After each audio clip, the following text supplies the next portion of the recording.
So today's video is going to be a little bit of a vlog and somewhat of a continuation of yesterday's video, kind of, sort of. And so I'll put an up next box at the end of this video to that video. But yesterday I showed you Carolyn's crochet, and I explained to you that she used to do this when we were traveling in a pop-up camper, but it all burned up when the camper burned up. Well, I've mentioned this several times before, and a lot of people would like to see Carolyn's crochet.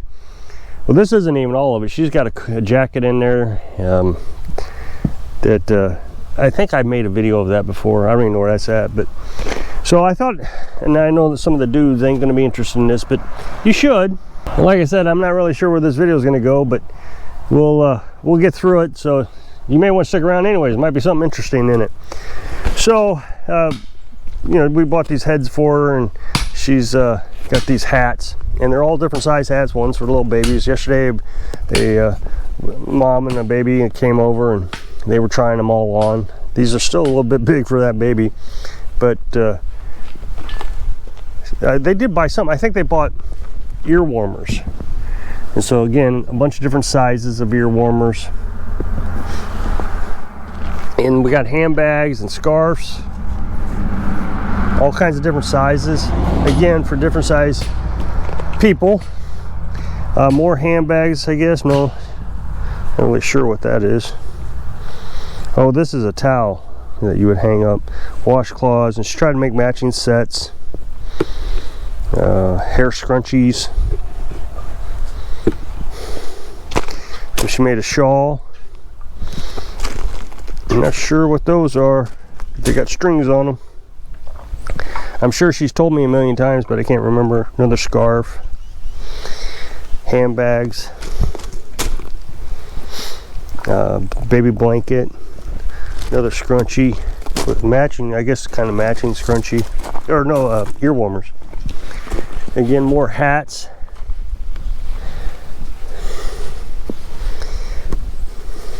I don't know what that is.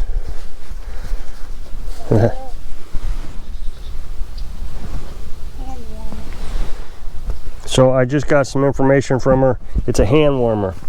I like the color of this hat for some reason. Now, when I met Carolyn, she is into bright colors, just, you know, flashy colors. And this reminds me of when I met her. I can't tell you if that's the same hat that she had, same color hat, but she used to have a hat that when she walked to work, and it was just colorful. So I guess that's why I like it. I like Carolyn, so there you go. So Carolyn's been on a pretty big kick to get the firewood split to sizes that fit our wood stove. I've talked about this many times in the past. When we split the firewood, we were splitting it to a size of a wood stove that we had down there to the camper. It was an old Franklin wood stove, and we made it an outdoor heat exchanger. It used a ton of firewood and very inefficient, but it did keep us warm, which is the most important thing. I think we ended up using 8 cords of firewood for half a winter trying to heat that thing, but it saved us in propane costs. So it was a lot of work, and it, you know, I wonder sometimes, was it a mistake to do that? Would have been just better to spend the money on propane. And the thought I had is, no, it wouldn't have been better. It gave us video content to make. There's a point to me talking about Carolyn splitting the firewood, so let me get to it. But I don't know, there's a story here. I should be able to tell a story. So it gave us video content, splitting the firewood, learning how to use chainsaw, because I mean, I used them a few times in my life, but not really. So it was a good time getting all that firewood. And then we bought a manual log splitter, and boy, everybody just thought that was the neatest thing on YouTube, the viewers. So that also saved us money, so we could build a tiny house, because we were on a budget back then. It was $500 a month we were spending on the tiny house. So just taking all that into consideration, it was a good thing for the time, even though it was hugely inefficient. One time it snowed, and what it was is a Franklin stove. We stacked bricks all the way around it, and then put ventilation from the bricks except for the front, of course, because you had to be able to open the door. And then the ventilation would allow heat, because heat rises, would come up into the camper without any blowers or anything. And I considered doing it to the house, putting a wood stove out here, building a building around it, insulating it real heavy, and then just piping the heat into the house. But it was so inefficient, I was almost fearful to do it a second time. Even though we would have done it better the second time, I just wasn't too comfortable with doing it. So we put the wood stove in the house, which is 1,000 times better anyways, because the beauty of that fire inside the wood stove is just incredible. It just puts you to sleep when you're trying to go to bed. So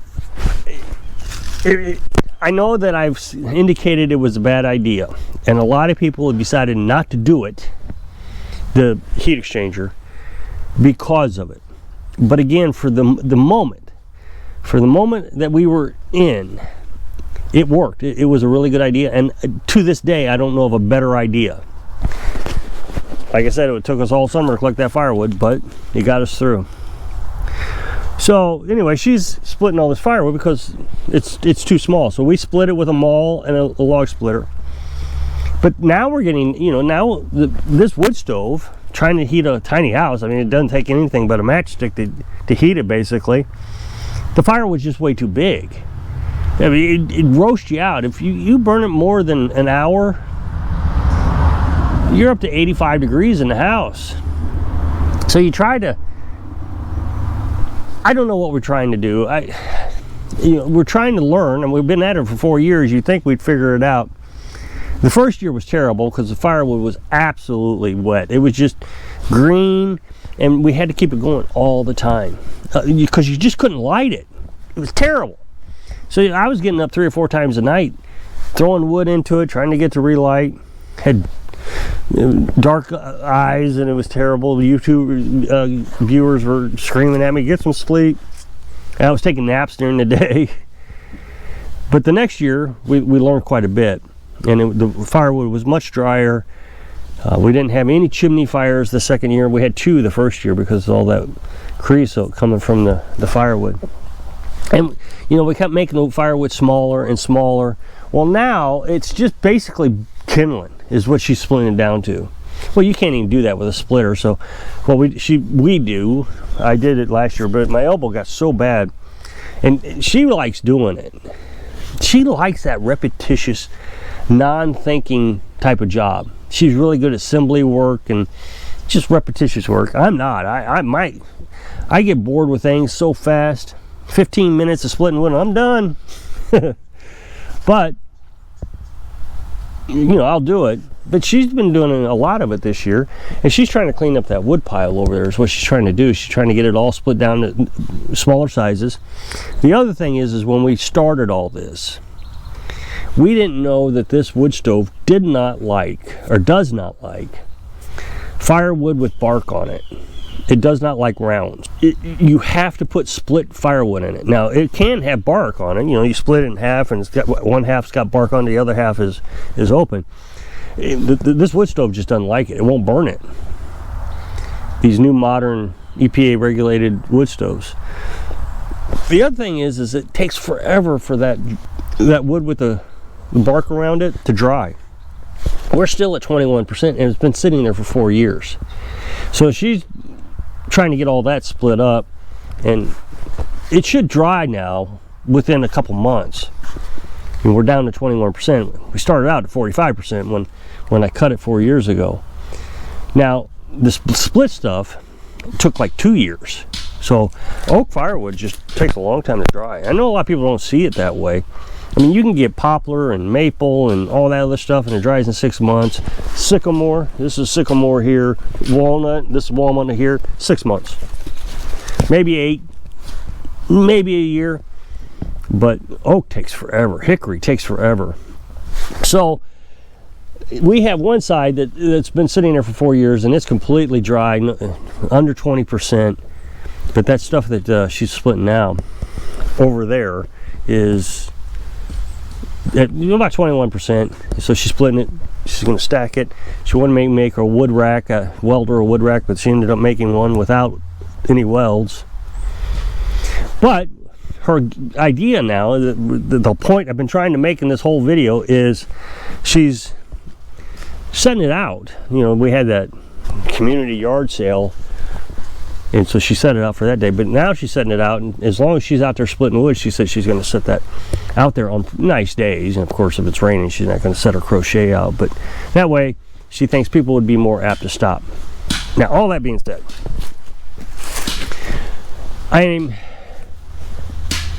I've been worried that she's upset that it's not selling.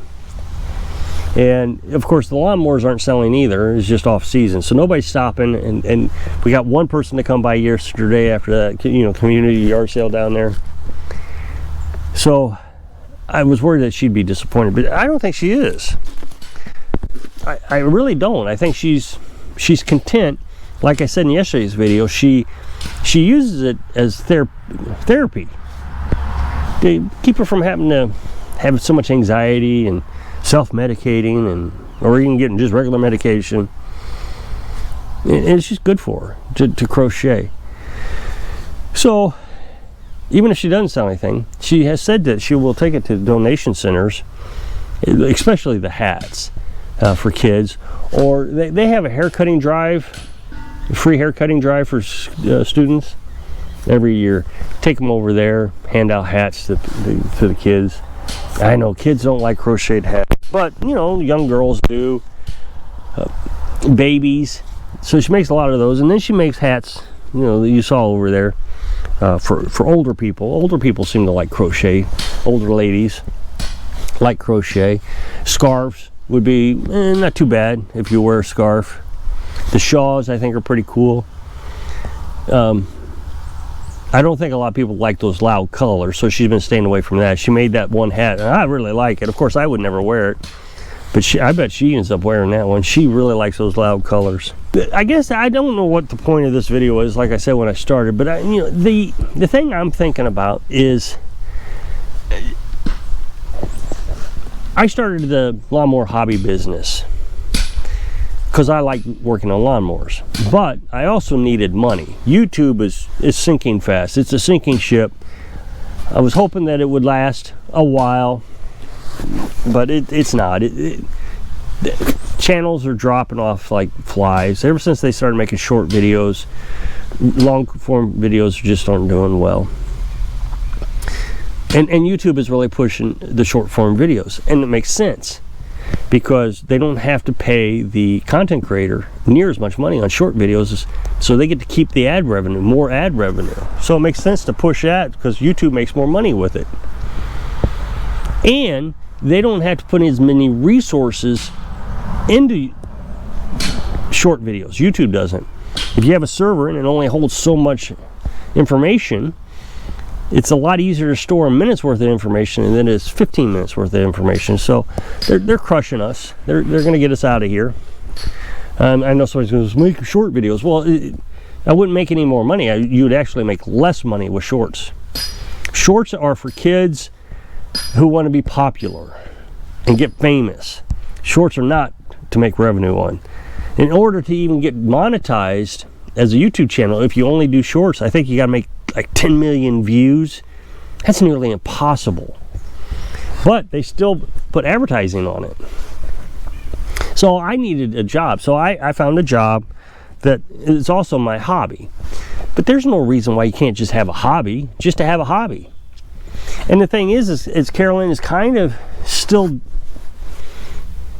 I don't know, she's splitting that firewood.